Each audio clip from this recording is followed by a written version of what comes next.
Yo, what's good, everyone? Welcome back to another episode of GeekOut. I am your host, Eric Agar, and for the context of this episode, also known as Grim Dagger, the captain, soon to be retired, of the U of U Halo team and a two-time Halo State champion, and I'm here with some very, very special guests.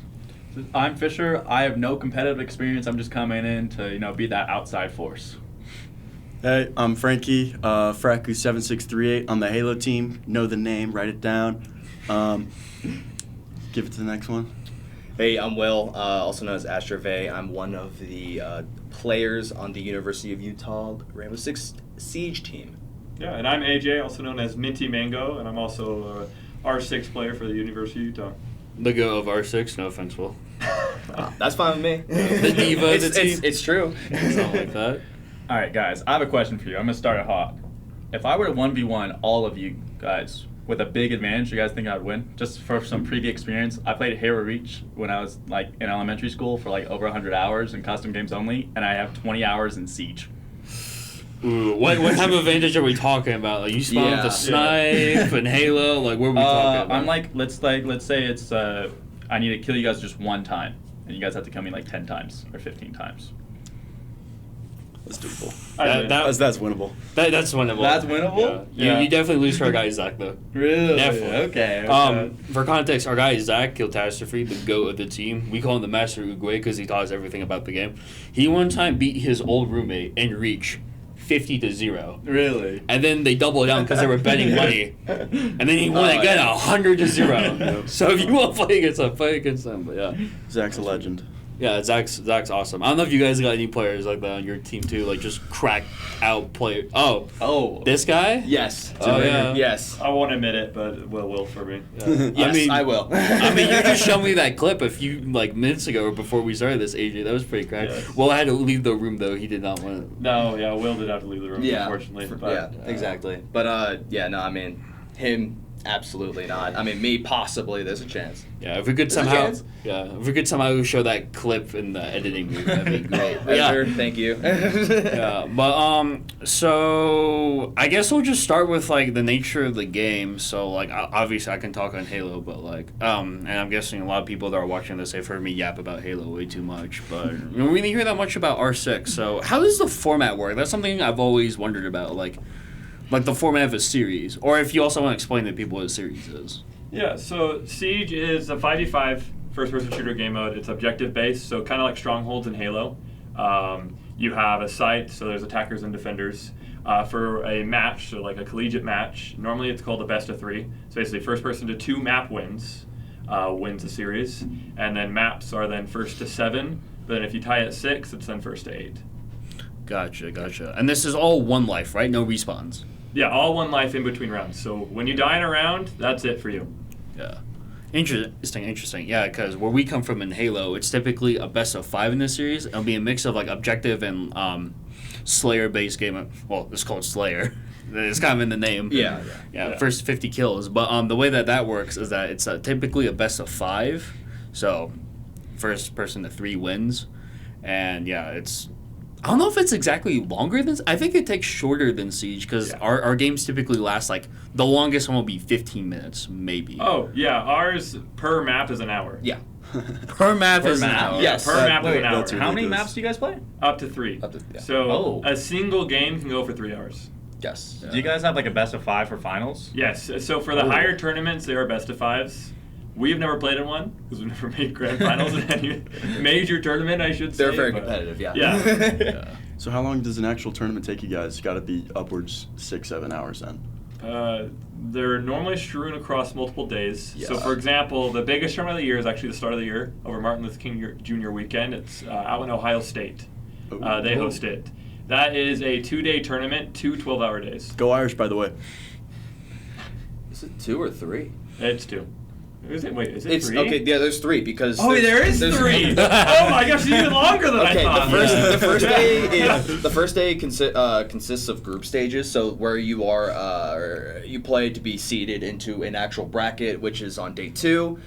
You go far enough into the bracket for, what he said, 12 hours basically, between all the other teams that are competing and stuff. and then day 3 is like the end of the bracket essentially. Interesting. So, Yeah. I can't believe AJ forgot about Championship Sunday, bro. No, I was thinking only championship. Ah. I forgot about the group stage. Yeah, exactly. Yeah. For context for people at home, and I guess for you too, don't mean to call you out like that. But the way that most like comp games work for a tournament, we personally never done it given the nature of our I guess with the National League. We've had for more college smaller tournament. scale tournaments, though. Yeah. But how it works is that you'll go into like the start of the season or the start of the tournament with like a bunch of online qualifiers, and that will determine if you get seeded in a pool, which will then determine your seed in the bracket. So you'll get your online qualifier for seeding, then you'll be placed with a pool of like maybe, depending on the tournament, 3 to 6 other teams, and then depending on how well you do in the pool against those other teams, you'll be seeing the bracket.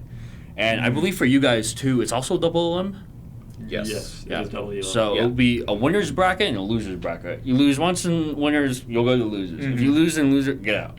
Yeah. But yeah. Yep. So the structure is very similar, but it's just like the game itself is fairly different. Yeah. Okay. I mean, you guys are talking about best of 5 for finals. I'm like, dude, that's crazy. Us, it's a best of 7.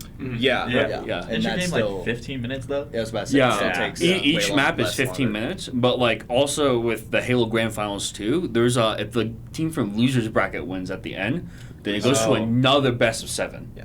So they have to reset the A bracket. reset. Yeah, they'll reset the bracket, and then we'll do another best of 7. So you may have like a 3.5-hour grand final. That's crazy. Yeah. None of That's our normal game day. basically. None of the college tournaments that we've been to have resets, but I know that I think on a competitive like tier 1 level they do now. They've gotten rid of them. Okay, so at Yeah. one point there Were bracket resets, but they got so long Yes. that they're like, we can't do bracket resets Yeah. because, like, for example, for the pro scene, R6 SI or 6 Invitational, that's basically the world championship for Siege. It's a best of 5 grand finals. They would do a bracket reset, so you could play 10 maps of Siege. That is 10 hours alone on the grand final. Yeah. So they're like, ooh, let's step away from the bracket reset. Dude, I would start crashing out by map 5. I'm like, let's just end it. Yes. it's exhausting. I know at least for like the tournaments that we play in, like the ones for the local league. So it's like we play in 2 leagues. There's a Utah State one, which is just the Utah schools, and then there's a national league. For the Utah State ones, we've tried to do best of 7s for the grand finals, but by that point, it's like midnight, everyone's crashing out, so we just do 2 best of 5s. Yeah. Yep. Yeah. Yeah, I think we left our tournament a couple weeks ago at 12:30 at night. Something like that. Really? And then we did the same thing we did when we won the championship the previous semester. We just went to a Denny's at 1 a.m. in the morning. And when we got there, they said we'd be out by 5 p.m. Really? Yeah. No, they're long days, especially so for us, they try to cram the entire tournament in one day. So this year's at UVU. Oh. We got there at 10 a.m. We weren't back in Salt Lake until like 2 a.m. in the morning. It's ridiculous. Is the Halo scene very big? Like, for me, the last time I heard about the Halo scene is Ninja, who played, like, competitive Halo. I know that's crazy, but I kind of thought it didn't exist. I didn't know how well Halo Infinite did. So I was just kind of shocked that we even had, like, a competitive scene in Halo. Rainbow, of course, I knew, but... So at the start of the game of Infinite, it was pretty big. It was really relatively big. I mean, you had big organizations coming in, like orgs that like normally didn't compete in Halo. Like we had G2, Fnatic. Oh, really? We still have like Cloud9 and stuff in there. But since like the game kind of fell off, the like player base has gone down a bit. But it's still like heavily supported. And there's like a very strong grassroots community with it. Or it's a smaller community, but they're very tight knit. And thanks to like the big local esports org, SSG or Space Station Gaming, we've had 2 like major tournaments here in Salt Lake City, and we're about to have a 3rd one as well this August. So Okay. Halo's still supported by the community. There's still a good community around it. It's just not as big as like say R6 or like Counter-Strike or Call of Duty, but it's there. I think that the Halo community is a little different because I think it's a little more generational. Siege is more of a modern shooter, I would say, coming out in the past 5-7 years. I'm not entirely sure. 15. Oh, wow. Oh, Yeah, you guys make Oh, it that's from right, Mindanao. Siege X. I forgot about that. Yeah, and But I think Halo is more generational in the sense that, I mean, the game came out in the early 2000s. I've been playing it my entire life, and there's just been new iterations, and community's been evolving, but at the same time diminishing as the series evolves because just less and less people want to play it. But I think that's one of the big differences with Halo. The community, like you said, it's a lot smaller, but I'd say it's a really close-knitted, strong community. Yeah, it's cool when new people came in. Like, I forgot, Sentinels was in here for like 3 years. I was Oh. like, Sentinels? Hold on. Yeah, that was cool. But, Oh, sorry. no, go ahead. No. I was just going to say, yeah, but it's a very tight-knit grassroots community.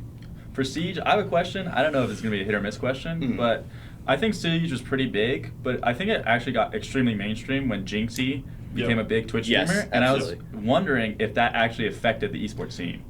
Absolutely. 100%. Yeah, I think Really? yeah, Yeah. like a lot. It's basically night and day. It was before Jinxie kind of rose to fame. It was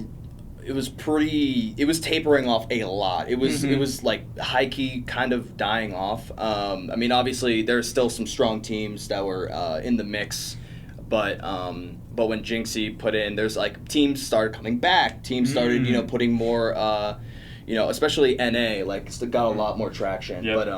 But what do you think about that? Because Yeah, you're a little bit more in tune with the esports. Yeah, side. it mainly became Siege was kind of more becoming a NA EU esports. Then Jinxie kind of rose to fame, and that brought it up again worldwide. I mean, Jinxie brought in hundreds of thousands of viewers. I mean, I think at SI 2 years ago, the World Championship, he had more viewers than the main esports Really? stream did. Yeah, he had like 120K, and the main stream only had like 80. So he's brought a lot of eyes to Siege. I think he's brought a lot of people back to the game as well. And then thus, teams actually are more interested to get back into Siege as well. So it's been like an overall like good thing. Yes. Do you guys run into any quote-unquote Jinxie clones in your matches? I think we're too high of elo for that. I think everyone. Oh, we're throwing shade on the phone. I think everyone who was like a Jinxie clone or like is loud, funny. Obviously, Jinxie does a little different, where it's a little. Actually, I find it very interesting here and there. But I think everyone else like that attempts to be anything like Jinxie is not good at the game. So they don't play with them a lot. You heard it here first, folks. We'll call you the Jinxie clones. Is there? Yeah, it's true. Oh, sorry. Is there a big difference between ranked scrims and actual tournament play? Yes, ranked. I mean, it's just everything all at once. I mean, there's a lot of dichotomy when it comes to ranked, where you have, I guess, things like teams like us, where we're on a team, but like also we queue ranked with each other because it's part of the experience. And like we like getting elo, right? I mean, that's, who doesn't like grinding ranked? And so we'll do like strats here and there. We'll react the actual strats we play in tournament, and then there's like a chance you can get like 5 random people who maybe they're like even cheating because I don't want to get too involved in that discussion, but Siege does have a pretty prominent cheating issue because old engine whatever how so cheaters just random like just the best people you'll ever come across or just like the worst people you'll ever come across. So. Yeah, there's a lot of difference, and then for like scrims, you have everyone else on your team you're very familiar with. You play with them, and the other team that you, if you're scrimming, you probably have an idea who they are. There's sometimes where we just kind of get scrims and we don't actually know who they are, and sometimes it's not really great practice. But other than that, so it's an actual it's longer too because ranked actually is to 4 rounds, and scrims either are something we call 6-6, where it's 2 rounds per site because there's 4 sites in each 3. 6 rounds. 6 rounds, 3 sites out of the 4 that exist, and then they swap sides, and then you attack for 6 rounds, and then obviously like the first to 7 what we talked about earlier. So scrims and actual games are longer, and I would say games are 100 times more competitive. It's actually there's some actual it's nerves start to kick in. It's like you're playing for something because there's a prize pool, like not huge amounts, right? But there's the existence of a prize pool. It's not just 5-year guys just queuing up ranked in the AMs or whatever. It's just like and it's actually like try hard sweaty when it comes to actual games. So I guess those are the really the big differences when it comes to that. Any additions? I just think the playstyle too differs a lot between, because scrims and competitive games, I'm actually trying ranked. It's once in a blue moon. I actually try in ranked. We like to call it the monkey play style, where you just try to out monkey the other team. Yes. By monkeying, like you're going for weird spawn peaks. You're going shotguns in a corner. Like you're trying to catch the other team off guard so much because they're 5 random dudes. Some of the time we go up against like a 3 stack at most, so they're not really well coordinated. So you can get away with these weird plays, but you can't get away with that in scrims or in competitive games because they're all 5 in a call. They're actually coordinated and everything like that. So your play style is also vastly different. Yeah, absolutely. So in a game like Halo and Rainbow Six Siege, they're both first-person shooters, right? And also team-based. But they play so differently. You know, Halo, you're started off with a specific loadout in your team, but Siege is more hero tactical shooter, I would say. Yeah. How do you think that changes the pace of the game with the different layer it adds? It brings a different kind of audience to it. So Halo's a lot more fast-paced than what Siege is. Siege is probably one of, if not the slowest paced game out there. CS is probably the only other one that's kind of as slow as Siege. While Halo, with that respawn mechanic, you can kind of just go in, and if you die, oh well. Obviously in game modes like Slayer, kills do heavily matter, but like for Siege, every death counts, and it kind of, I really enjoy Siege because it's also long form. I love that long form aspect. It brings a lot of pull and sway in a match that you can get. Like Halo, you still get that pull and sway, because I actually watched a lot of competitive Halo.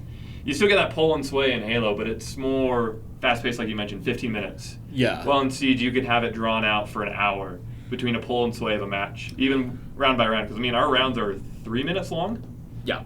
Plus, setup. Yeah, plus, so it's like 3 minutes, 40 seconds or something like that. Yeah, per round. dude. I've seen CTF games in like 3 minutes. That's crazy. People doing crazy flag runs. I think we were talking about it's fast paced too. Yeah, there's a lot of movement tech in Halo that you can do. Like there's some techniques called like corp sliding or G sliding where players will like just fly across the map. Really? Just zoom across. But I think the scrim discussion, go back to that, it's funny because I noticed a lot of parallels too between like what you guys talk about with R6, because the same case with Halo. Like ranked, let's be honest, no one's solo queuing ranked knows what they're doing. They're doing dumb plays, stuff like that. Unless they're me. Excuse me, Frankie. Yeah, no. But like when I play with them, when we play ranked together, we're also doing the monkey strats. We're also doing like Scooby-Doo impressions. Like we'll hit like the Scooby-Doo laugh and then slide away. And then, like, we'll be like, oh, I'm going to chow this guy. I don't care. I'm one shot, whatever. I'm him. And then we'll either get dunked on or then we'll just, like, destroy the guy and teabag him for, like, 2 minutes. Yeah, exactly. Yeah, and then, like, scrims is like, okay, something matters a bit more. And then ranked matches, we start sweating like crazy. But, yeah, no, I was just kind of laughing about, like, the parallels. It's just like, you know, ranked, we can goof around, scrim a bit more serious. Actual match, time to lock in. Yep. Exactly. It's the same way. I honestly think that's the best way to build chemistry with an esports team, is just to play random ass matches together and not care about the outcome. Because I've seen more progress in team chemistry with the Halo team by playing a big team battle, which is a 16v16 versus a 4v4 actual ranked game mode, which you would play in an esports match. It's like, yeah, that's not the way you're going to play the game in the actual competitive context, but it's just, you just learn how to play around your teammates, and it's a fun way to do that. Yeah. Speaking of monkey playing, have you guys ever done strat roulette? No. Or if you're familiar with that? We should do that I've done now. it once. Sounds fun. Yeah, it sounds fun, bro. We've done it once, maybe a couple times, but yeah, we've done it before. For the audience that doesn't know, Strat Roulette is like a website. I've only really done it in CSGO. I think that's kind of where it started. I'm not too sure. But it's essentially go to this website and you hit random and it gives you like the most randomest strat. Like there's one where you guys have to like follow in a line and crouch like a snake, or you guys have to like all drop your gun or something. You can only use one gun. So Oh man, we should try that now. That sounds Something like similar. fun. I mean, very, very different than what we're talking about. Like there's something like that for League of Legends. Where Ultimate it's Bravery? Like, it's like it chooses the character, and then it chooses the build, and it chooses like with the items, and it chooses your runes, and so like you can have just the worst possible time. And league matches can go on forever. So something similar, I mean, obviously, but like, you know, with CS, it's a round-based thing, so, you know, it's a lot more enjoyable. But, yeah, I mean, it's, I guess, less of roulette, but sometimes we do custom games from occasion with against each other because the game has a lot of maps, and only some of them are actually, you know, the maps you see in competitive play. there's the ranked maps, which is like the competitive play ones, but like a few more, and then there's just like the quick play maps, which is everything. And a very fun memory of mine, I think, we were doing customs, and we got what's the black ice map? The yacht. We got yacht. We got yacht, and yes, and so there's a small room in yacht. I think like there's a meat locker, and it's very tiny, and we put everyone on my team just went in there like reinforced and bunkered in, and just like it's right next to the site, so anyone who like tries to like attempt to go into it or like into sight, like we can't even see it. They can plant the bomb, do whatever. And so there's an probably one of the most well-known operators in Siege named Fuse, and a main Fuse. Yeah, these guys know where this is going. So Fuse can I guess. How do you explain? Yeah, so he has a little charge that basically he puts in and it launches grenades. Yes, through a wall, through a floor, through a wall. Yes, and I'm pretty sure I was on your team. I think so. I remember being in this meat locker. Yes, and we're all chilling there, and we hear them put something on the wall. We're like, shoot. But we're barricaded and we can't go anywhere. And then it starts going off, and so we're all like, we're trying to punch the door down. Yeah, we're trying to leave. We like Omega reinforced the door, so there's like a castle barricade on it. We had a zombie barricades. Yes. So like you gotta punch this thing like 30 times to get through it. Yeah. As the fuse charges go into the room, and whoever fuse was aced immediately. Yes. But we all just died in this room. We were hysterically laughing for like insane. 5 minutes straight. That's awesome. So stuff like that. It's less of like strat but like just more just. It's using the unique abilities that each operator has, and then just using them in goofy ways. It's always very fun. Yeah. So. Speaking of goofy, I want to ask you guys this question. But do you guys have any funny pre-game rituals? I guess you would say like before a match. Like ours on the Halo team is like we listen to one beer for like 20 minutes.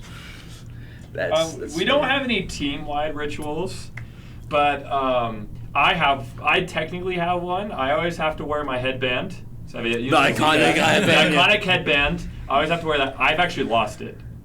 What? No! I don't know where it is. That's why I didn't wear it this weekend. We had a tournament this weekend. I didn't wear it. That's why. But no, we did lose. But I went nuclear. Best tournament I've ever played in. So maybe I retire the headband. I don't know. Well, dude, it's too iconic. But and then I also got Jordans. I wear. They're white, red, and black. So Utah colors. Mm-hmm. And I got a bright pink armband that I wear. Yeah, so he's got the fit. Yeah, I got the fit. So my ritual's the fit. Dude, I feel it too. Jay's, I've worn one to every tournament we've won in, so I'm just keeping the tradition. Yeah, exactly. No, yeah. Back to the thing. We listen to a lot of music. Like our car ride up to like any event is just pure debauchery. Yeah, what I mean by that is like there's like 2 hours of Wu-Tang Clan playing, then one beer, and then we'll play like the Vegeta meme of I'm not a big fan of the government for at least 5 minutes.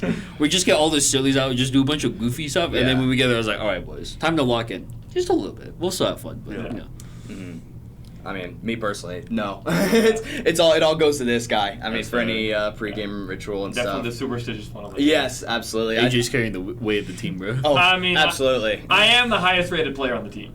Not to brag. Not to brag or anything. They do call him the Ego Mango. Yeah, I do have a nickname of the Ego Mango. Yes.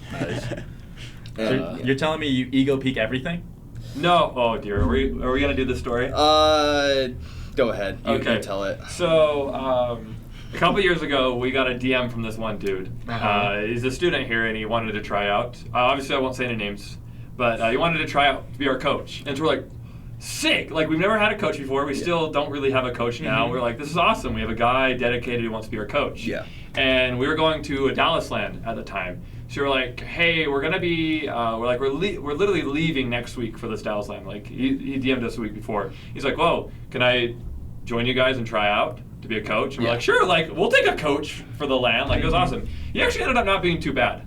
Like he was super helpful. He made us breakfast. Like he made sure he made sandwiches for us for lunch. Like the mom of the team. He was the mom of the team, and he actually gave some pretty helpful advice during the LAN. So we're like, this guy's gonna fit great. Like we love it. And slowly as time went on, he kept trying to inch his way to being a player. And we're like, whoa, we got our main stack down. Because we just had 2 players graduate this semester, but before that, we had been the same core team for about 2.5 years. Really? Yeah. So we built a lot of chemistry together, and we were not at all interested in changing that. And so we just kept trying to tell him, like, dude, you tried out for a coach. You were fine with that. You can stay as a coach or whatnot. We just ended up having so many internal issues with him, we just had to drop him. And it resulted in him leaving a lot of voice messages with our team captain. And he left one for every single person on the team, telling like how great they were. He's like, oh, I love this dude. He's so awesome. Yes. One for every single person on the team. Then it came to mine.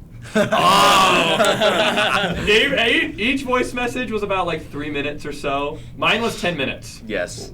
Okay. And he went off on me, like saying that I had the biggest ego he's ever seen in his entire life. And then for context, I'm probably the most humble one on the team, which is really funny. Yes. And so he said I had a massive ego. I was the rudest person he's ever talked to, just like bashing me this whole time. And like all of us were sitting there listening to her, like, what the heck? That's like he's talking about a different person. blasphemous thing I've ever heard in my life. Very different Everyone person. was like, he's the nicest one on the team. What is this? Yeah, so naturally... And so naturally, everyone was like, he's got an ego on him. And so then I gained the nickname AJ, the Ego Mango. And we can't drop it. And it's stuck ever since. That's a lot better than my so team. funny. My entire team just says I'm washed. Like we one time I 1v1 our director.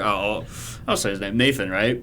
We're 1v1ing, right? I got 3 of my other teammates on call. I don't think he was there. And all of them are like rooting on my downfall. They're talking mad trash. Like, dude, Eric sucks, drop him. Like, we should get rid of him. And then I was like, fine, I'll lock in. And I won the 1v1. And then when my girlfriend, he just goes, still washed. Yeah, so that's... You can't drop it. You can't drop it. Can't escape the allegations. No. Yeah, dude, for real. But yeah, speaking of like stuff like that though, like just the talking trash stuff, how bad is the trash talking in R6? Because in Halo, it can get pretty intense, but it tends to stay in the game. I don't know if it's the same case. In our last LAN, it was literally a let's stream just match. say, Oh yeah, we'll get into that later. in my career, I've seen 3 people be banned for toxicity. Wow. Wow. And we've had a warning on one of our own players. Yeah. Yeah. We should have gotten players got DQ'd for Yeah. trash talking. Yeah. But yeah, Some BS. it's a pretty long bad. story. But yeah. Which is really funny because at our most recent LAN, we got encouraged to talk trash. So for context, it was us and another team in the grand finals, right? And the other team's just talking mad trash, like Or screaming over every little You got to back up a little bit. So we have 2 Halo teams in the tournament, and I'm on the black team, Eric's on the red team.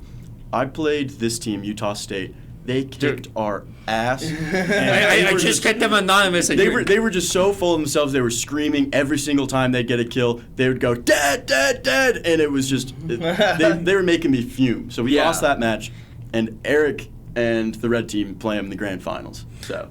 Okay, so thanks to Frankie dropping in, we're going to have to censor it now. Sorry about that, Kirby. It's too deep in the podcast. It's too deep. We're too deep. It's fine, whatever. So then I'm like, okay, we're going to have fun. So it's a best of 5, right? They start talking trash for like a good chunk of it. Well, first we beat them in winners, and I just go like this at the end because they were talking so much. I'm like, yeah, keep talking, buddy, keep talking. Map 2 or something, or 3 of the grand final. I get up and I just start pointing out them like, come on, what happened? Where's your momentum? What are you doing? You suck. We could probably throw out the clip too, and then they start, it's a map 4. So map 5 comes around, and we are destroying them. Well, also we're yelling back at them like the whole time during the tournament or during the grand final, whatever. Map 5 comes, right? We win. I get up. I stare at all 5 of them because they have a coach. And I gave them the choke. I said, you guys choke. You guys are terrible. Get out of here. You guys choke. I'm like doing this the whole time. And then my good friend on the team, Mason or Monkey Man, grabs his chair and just like raises it up and down going crazy. That's probably the most. Yeah. But that's probably the most that's happened. But those guys are chill. They kept it in the game the whole time. Like we're doing like heart signs at each other the whole time. Like it's just all for good fun. Yeah. I feel like that's the biggest like thing to think about when it comes to trash talking. Is like just keep it in the game. Like be respectful, be nice to people outside of it. But we can have a little bit of fun during the game. You know. Oh yeah. A little screaming never hurt no one. No. That's true. I would know. Yeah. Let's just say when Utah wins a round at LAN, the whole building knows. Yeah. It's never really directed at people. I don't direct it at anyone. Yeah, I'm just he doesn't really direct loud. it. Yeah, he just he yeah, gets excited. Let's just say I'm very notorious for Just losing good. my voice every single time without fail the first day of LAN. Yes. You Yeah. and me both. Frankie knows I get really loud when I play. Oh, yeah. Yeah. I mean, we have like a few people. If they like pop off, it's something insane during a LAN. They'll turn around. They'll go look at the other people and they'll like say some things, whatever. Like including myself. I've like if I hit a nasty shot or clip or whatever, I'm sure I do that, but never like every single round type thing. Yeah. But we do have some keyboard warriors on our team. Yes, we definitely do have some keyboard warriors. Yeah. We'll have any keyboards in Halo. People just yell at each other. Yeah. Is it like across the room? Oh, dude, of course. You gotta do it across the room. Like, we'll open the door. Like, I've yelled at. So our most like toxic match, I guess you could argue, is the A and B team. Like, we'll be in one call together. We're just yelling at each other. Like when we did a little show match in Games Buddy, I got up and I started yelling at them. Like I've done it a few times too. It's just funny, you know. Like we play together so much. Yeah, it's like, you know, I gotta keep these guys in check. You guys thinking you're good or something? You know what that makes me think of? When we played a CS:GO match in Ohio against our JV team, Yes. and we were all 10 in call together. Yeah, Those are the best. No, that Yes. was the funnest CS match I've ever Yeah, played. it was after the tournament, or basically at the end, and the setups are still available for like the actual players to use. But we're out at this point, and the show is just basically the finals. And we just run a custom game between us and then the JV team, and it was just. We did map bans and all, because they have a few CS players, we have a few CS players, so it was me and like another red team, or JV team player, just banning maps like an actual game, best of one, actual rule set. And then other than that, that was the most structured part of it. Other than that, it was just... absolute chaos. It was chaos. You gotta love those. It was good love fun. those. Yeah, It was great. But I think that's gonna be it. So thank you guys for being here, joining us on this podcast episode. Really appreciate it. Thank you everyone watching at home. Make sure to check out the R6 and Halo teams when they play. Except for his team, they're trash. I'm just kidding. I love these guys. These guys are the future. I'm done, bro. I'm old man. You're Unk, dude. You're retired. Dude, I've been You are Unk, huh? Oh, you've been. Oh, I Yeah, forgot dude. you've been. You're washed as well. Oh, Okay. We're at the 1v1 number. Okay, Frank. But yeah, thank you guys. Thank you so much for watching. And yeah, go Utes. Go Utes. Go you. Woo! Woo!